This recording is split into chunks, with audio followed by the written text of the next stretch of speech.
कार्यक्रम म पनि डाक्टर। डाक्टर साहब स्वागत छ कार्यक्रममा। धन्यवाद। कोरोनरी आर्टरी डिजिजमा चाहिँ कस्ता किसिमका उपचार प्रविधिहरू अपनाइन्छ डाक्टर साहब? हजुर, यो कोरोनरी आर्टरी डिजिज जुन ब्लकेजको रोग हो, यसमा चाहिँ 3वटा प्रमुख उपचारको तरिका हुन्छ। नम्बर 1 औषधि, अर्को एन्जियोप्लास्टी र तेस्रो चाहिँ बाइपास अपरेसन। अब यो बिरामीको अवस्था, उसको एन्जियोग्राफीको रिपोर्टको अनुसार मुटुको फङ्सन कति प्रतिशत मुटुको फङ्सन छ र औषधिले कतिको नियन्त्रण गरेको छ कि छैन, यो सबै कुरामा निर्भर हुन्छ कि उसलाई कुनै यो अपरेटिभ उपचारको जरुरी छ कि छैन। अब यसको बारेमा यसको प्रत्येक उपचारको आफ्नै फाइदा र बेफाइदा हुन्छन्। जस्तै औषधिको, एन्जियोप्लास्टीको, बाइपासको प्लस पोइन्ट र नेगेटिभ पोइन्ट हुन्छ। अब यो सबै कुरालाई बिरामीको हकमा कुन बडी सुटेबल छ, कुन बडी सेफ हुन्छ, कसको बडी साइड इफेक्ट छैन, लाइक खतरा कम कुन उपचारमा छ, त्यही उपचार रोज्नुपर्छ। र औषधि मुटुमा ब्लकेज भएको बिरामीले जीवनभरि औषधि चाहिँ प्रयोग गर्नुपर्ने हुन्छ। एन्जियोप्लास्टी वा बाइपास गरेपछि औषधिको सङ्ख्या र मात्रा घट्न सक्छ, तर केही औषधिहरू लाइफभरि नै खानुपर्ने हुन्छ। हजुर डाक्टर साहब, अब कोरोनरी आर्टरी डिजिजमा चाहिँ यो विभिन्न भूमिका रहेछ अथवा प्रविधि रहेछ उपचारको, होइन?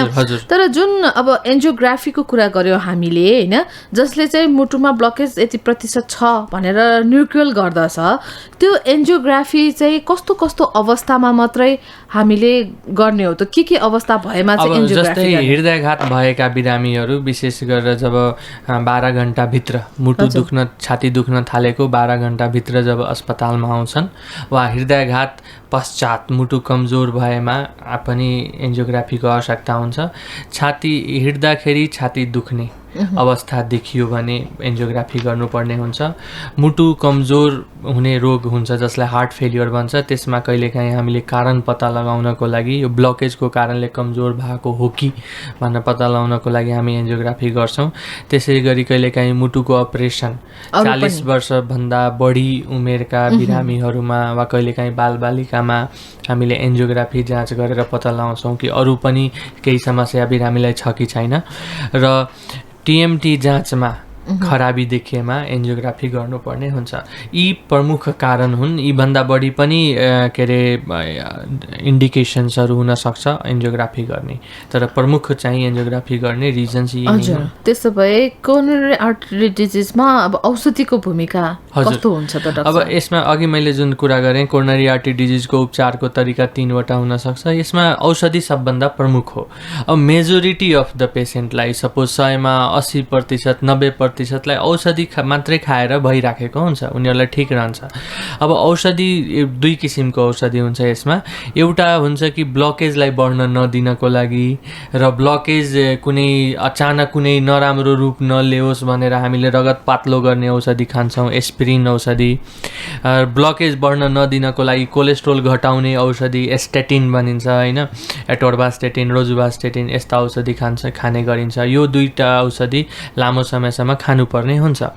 र छाती दुखाइ कम गर्नको लागि हामीले नाइट्रेट, बिटा ब्लकरमा मेटोप्रोलोल, एटिनोलोल यस्ता औषधिहरूको प्रयोग गर्ने गरिन्छ। तर यो औषधिहरूले ब्लकेजलाई भनौँ न ब्लकेज भएका बिरामीमा निरन्तर खाइराख्नुपर्छ। र यो औषधिको प्रयोग गर्दै यदि सुधार भएन भने वा एन्जियोग्राफीमा सिकिस्त समस्या देखियो भने एन्जियोप्लास्टी वा बाइपासको आवश्यकता हुन्छ। हजुर, त्यसो भए एन्जियोप्लास्टी चाहिँ के हो त डाक्टर साहब? अब एन्जियोप्लास्टी भनेको अब मुटुको रक्तनली जुन ब्लक भएको हुन्छ जुन भागमा, त्यो भागलाई फराकिलो बनाइदिने हो, ठुलो बनाइदिने हो। प्लास्टी भनेको यसलाई कुनै टेक्निकले यसलाई राम्रो गरिदिने हो, सामान्य रूप ल्याइदिने हो, त्यो प्रविधिलाई प्लास्टी भन्छ। एन्जियोप्लास्टी भनेको रक्तनलीलाई सामान्य गरिदिने। अब यसलाई हामीले परक्युटेनियस ट्रान्सल्युमिनल कोरोनरी एन्जियोप्लास्टी, PTCA भन्छौँ सर्ट रूपमा। अब यो एन्जियोप्लास्टी, कोरोनरी एन्जियोप्लास्टी भन्नाले मुटुको रक्तनलीमा हामी एउटा पहिला तार छिराउँछौँ, त्यो तार छिराएर ब्लकेजलाई क्रस गर्छौँ। अनि ब्लकेज भएको पार्टलाई क्रस गरिसकेपछि त्यो तारमाथिबाट हामी एउटा बेलुन छिराउँछौँ, अनि त्यो बेलुनलाई त्यही ब्लकेजको ठाउँमा लगेर फुलाइन्छ। अब त्यो बेलुन पनि एकदम पातलो मसिनो हुन्छ, 1 mm 2 mm मोटाइ भएको बेलुन हुन्छ। अनि त्यो बेलुनलाई हामीले फुलाइसकेपछि अलिकति ब्लड चाहिँ सर्कुलेसन राम्रो भइहाल्छ। तर ब्लड सर्कुलेसनलाई रक्त प्रवाहलाई पूर्ण रूपले राम्रो बनाउनको लागि हामी त्यसमा एउटा जालीदार मेटलले बनेको हामी स्टेन्ट भन्छ त्यसलाई, स्टेन्ट हाल्ने गर्छौँ। त्यो पनि तारमाथिबाट नै त्यही ब्लकेज भएको ठाउँमा हामी पुर्याएर अनि त्यसलाई फुलाइदिन्छौँ। अनि फुलाएपछि त्यो ठ्याक्कै रक्त नलीको आकारमा आइहाल्छ र भित्र चाहिँ प्वाल जुन ल्युमेन हुन्छ ब्लड फ्लो गर्ने बाटो त्यो चाहिँ सामान्य रूपले पहिला जस्तै 100% गर्न सकिन्छ। यो प्रविधिलाई एन्जियोप्लास्टी भनिन्छ। एन्जियोप्लास्टी गर्दाखेरि हामी हातको नलीबाट वा तिघ्राको नलीबाट हामी गर्ने गर्छौँ र यहाँबाट हामीले पहिला एउटा बिरामीलाई बेहोस नगरिकन साधारण त्यो नदुख्ने औषधि हामी दिन्छौँ, लाटो गर्ने जाइलोकेन एनेस्थेसियामा, लोकल एनेस्थेसिया भनिन्छ। त्यो दिएर बिरामी होसमै हुन्छ। सबै कुरा बिरामीलाई हामी देखाउँदै पनि गर्छौँ कि ल हामी यस्तो गर्यो। बिरामीलाई खासै दुख्ने चाहिँ हुँदैन यो गर्दाखेरि र रिस्क पनि यसमा बाइपास अपरेसनभन्दा धेरै नै कम भएको कारणले आजभोलि यो एन्जियोप्लास्टी प्रविधिको धेरै नै भनौँ न धेरै नै यसको डिमान्ड बढेको छ। आजभोलि संसारमै हेर्ने हो भने मेडिकल क्षेत्रमा सबभन्दा ठुलो डिस्कभरीको रूपमा यसलाई मान्न थालिएको छ कि मुटुमा ब्लकेज भएको बिरामीलाई यसलाई एन्जियोप्लास्टी बिना अपरेसन ठिक गर्न सक्ने, राम्रो बनाउन सक्ने प्रविधिलाई एन्जियोप्लास्टी भनिन्छ।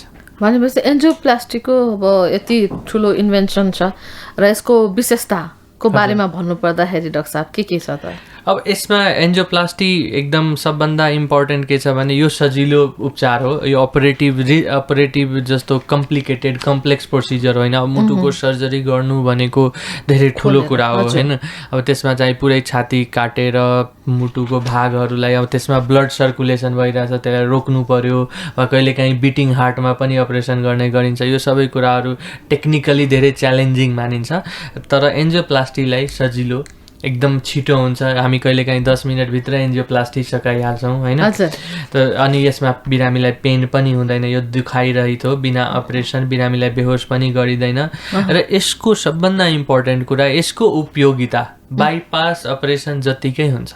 भन्नाले बाइपास अपरेसनले जुन रिजल्ट ल्याउन सक्छ एन्जियोप्लास्टी यदि सही रूपमा गरियो भने, सही टेक्निक र सही पेसेन्टमा सेलेक्सन राम्रो गरेर गरियो भने बाइपास जस्तै यसको उपयोगिता पनि हुन्छ।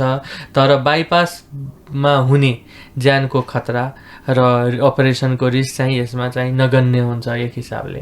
त्यसैले एन्जियोप्लास्टीको प्रमुख विशेषता नै यही हो कि यो बिरामीको लागि एकदम सजिलो। हजुर, एन्जियोप्लास्टी अनि बिरामीलाई अपरेसन यो एन्जियोप्लास्टी गरेको 24 घण्टाभित्र घर पठाउन मिल्छ। हजुर, एन्जियोप्लास्टी गरेपछि। हजुर, भनेपछि एकदमै सजिलो, छरितो, छिटो र किफायती पनि होला। अवश्य पनि किफायती भन्नाले लगभग अब पैसा यसमा जुन स्टेन्ट हालिन्छ त्यो चाहिँ महँगो हुन्छ।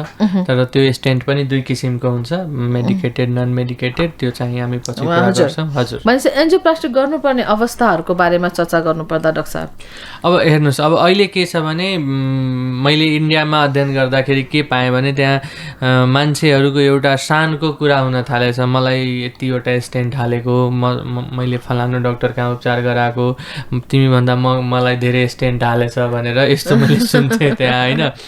अनि शानले भन्ने कि मैले यति स्टेन्ट भएको छ मसँग, तर त्यो पक्कै धेरै स्टेन्ट हुनु पक्कै राम्रो कुरा होइन। बिना एन्जियोप्लास्टी स्टेन्टकै बस्नु नै राम्रो हो, सबभन्दा राम्रो कुरा भन्दाखेरि। तर आवश्यकता परेको बेलामा मात्रै एन्जियोप्लास्टी गर्नु राम्रो हुन्छ। अब यसमा के छ भने बिरामीलाई हामीले ब्लकेज साबित भएपछि जब हामी औषधि दिन थाल्छौँ, औषधिले पनि उसको छातीको दुखाइ कम भएन भने एन्जियोप्लास्टी गर्नुपर्ने हुनसक्छ। कहिलेकाहीँ मैले अघि भनेअनुसार मुटुको रक्तनलीको मुहानमै यदि ब्लकेज देखियो र त्यो रक्तनली धेरै ठुलो छ भनौँ, त्यसमा हार्ट अट्याक भयो भने बिरामीको ज्यान पनि जान सक्छ भने यस्तो अवस्थामा 80-90% ब्लकेज छ भने हामी एन्जियोप्लास्टी गर्न चाहिँ तिर लाग्छौँ। किनभने त्यसमा त्यो रक्तनलीको त्यो ठाउँमा हामी कुनै पनि किसिमको रिस्क चाहँदैनौँ। त्यसै गरी रक्तनलीमा क्लट जम्मा भएमा जुन हृदयघात हुने अवस्थामा हुन्छ, जसमा हामीले इमर्जेन्सी गर्नुपर्छ, हृदयघातको बिरामीलाई 24 घन्टाभित्रै एन्जियोप्लास्टी गर्ने गरिन्छ र विशेष गरेर 12 घन्टाभित्र नै गर्दा राम्रो हुन्छ र यसमा कहिलेकाहीँ माइनर हृदयाघात पनि भएमा त्यो बेला हामीले एन्जियोप्लास्टी गर्नुपर्ने हुन्छ। हजुर हजुर भनेपछि विभिन्न किसिमले चाहिँ अवस्थामा चाहिँ एन्जियोप्लास्टी गर्नुपर्ने रहेछ। भनेपछि अब यो एन्जियोप्लास्टी चाहिँ अब प्रकारको कुरा गर्दाखेरि अघि 2 प्रकार भनिहाल्नुभयो डाक्टर साहबले हैन? हजुर हजुर यो एउटा इमर्जेन्सी भनेको हार्ट अट्याकको बिरामीको लागि र इलेक्टिभ भनेको यो कहिलेकाहीँ जुन हामी ब्लकेज भएको बिरामीहरू पत्ता लगाएपछि जसको एन्जियोप्लास्टी गर्ने गरिन्छ त्यो